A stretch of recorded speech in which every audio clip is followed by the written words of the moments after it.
new series where today we'll be learning all about C++. So you must be wondering what C++ even is, and it's just a programming language. So what we can do is we can go in our computer and type certain commands in which the computer can output. Now you must be wondering, what does that even do? Like, why do I need to learn, or why is it helpful? Well, the thing is that computer programming in general is very important because the job market has increased to computer programming, but also personally, it makes a lot of our lives easier. Everywhere that you look could most likely be done with computer programming, or pro- it is programmed in some way. For example, your computer is obviously programmed. The software that it runs is programmed.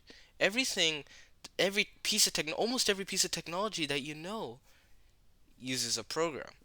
So, learning the basics of computer programming is a big asset in the future because it allows you to do so many more things. We can essentially do quintillions of tasks at once when we learn how to do computer programming properly. And this course is meant to help you understand, help you be able to write your first lines of code.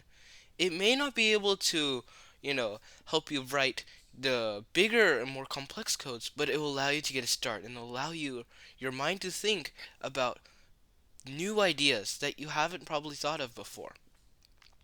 So where do we get started? How do we write C++? Well, all you need is a computer that is connected to the internet. And the reason why is because we need to use something called Replit. And you can go to replit.com. So the thing with replit.com is it's referred to as a integrated development environment, also known as an IDE. And the cool thing about this is we'll be able to write code, and it'll make writing code a lot easier. And whenever we forget something, uh, we can always count on Replit to help us autofill and allow us to just catch the errors that we have in our program and make sure that uh, we can make our program work. All right.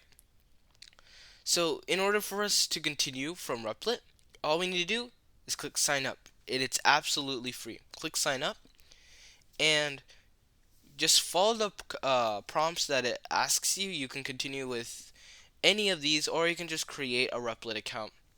I already have an account, so I'm just gonna click login. But if you don't have an account, just follow the prompts. All right. So we are in, and now you when you create your account, it should look something like this, and you shouldn't have any REPLs currently, but don't worry about this. So today I'll teach you exactly how to create your first C++ file now. So all we need to do is click the create button and click C++, the template, and if you don't see it first, you can just type in here C++, and it will come up automatically. And as you can see, Replit gives you a short description about it, so you can read about that. After that, you can give it a title.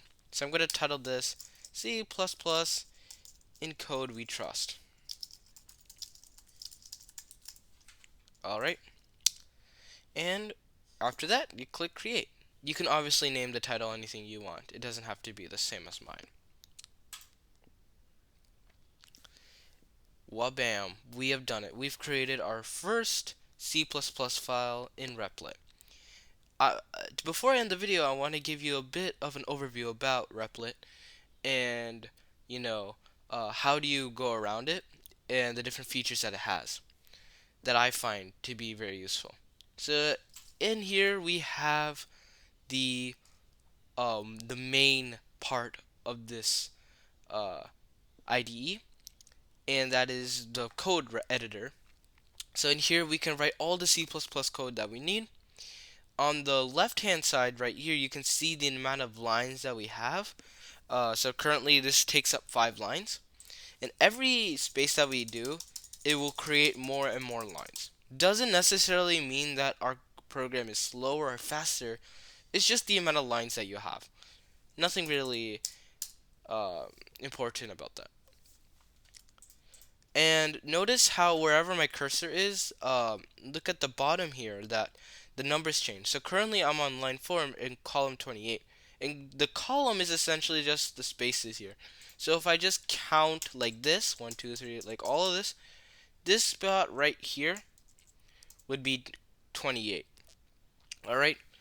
Just keep this in mind later on. Uh, alright. So let's say I'm coding, and I realize that now my program doesn't work, right? Um, or I accidentally, deleted everything, and I could do Command Z, but I just don't remember what it was previously. So I can go to history, and in history you can drag, and you can, as you can see, it will show you every single input that you make on the IDE, which is very helpful. I find it very useful when I'm programming. So I can just go back to the place I want to. I just want to go back right here, and I can click restore to here. It'll restore the version that I have. Alright, that's mainly the main thing for the editor. If anything new pops up, I will make sure to fill you in that episode. Cool. Now let's go to the files. So then the files, nothing special here really.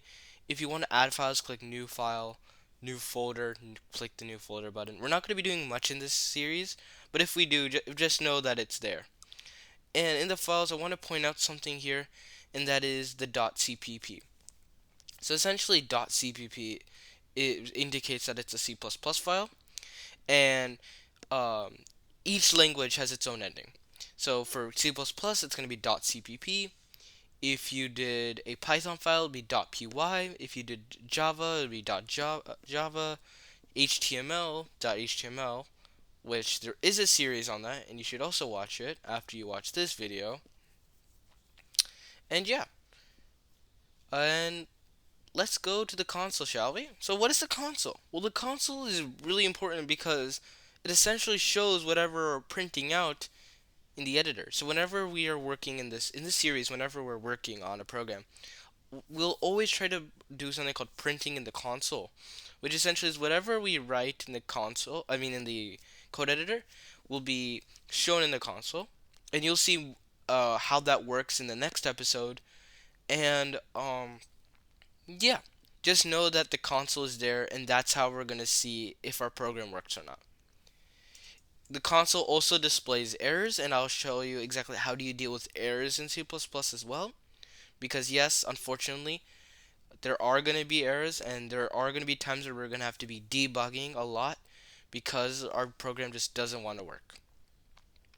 Alright, so how do you make this work? How do you run the file? Well, I mean, the run button, right? Pretty self-explanatory. Honestly, this is very easy if you ask me. I mean, creating a C++ file, we learned all about the Replit IDE. So now we exactly know everything we need to know to create our first ever program, which will be happening in the next video.